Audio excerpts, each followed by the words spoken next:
you work extremely hard, and I've known you now for 10 years.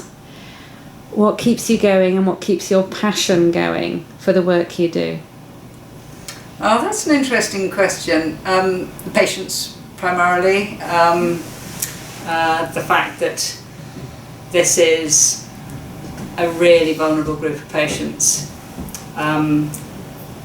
which are not really well understood by most doctors and many other healthcare clinicians, so, or indeed commissioners.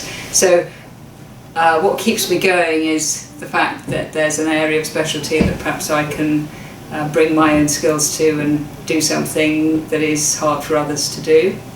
I think it's a growing area in which we're constantly learning different things, different approaches. We're developing alongside the development of law in the area, and therefore we're constantly trying to work across that interface between clinical practice and legal practice and ethics and decision making. So it's a very interesting area that goes way beyond the standard medical practice that maybe I was brought up to do.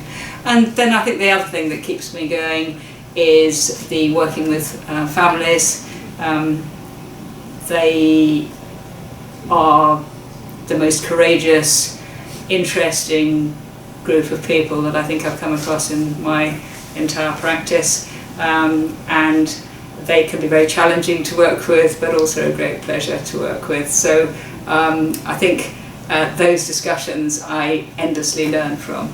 And then finally the research and trying to sort of push forward the area from the point of view of not only clinical practice, but also really trying to understand and get the best we can from the evidence that comes from research, and the academic side of me that enjoys exploring both the clinical practice, but also the implications for that in a wider context.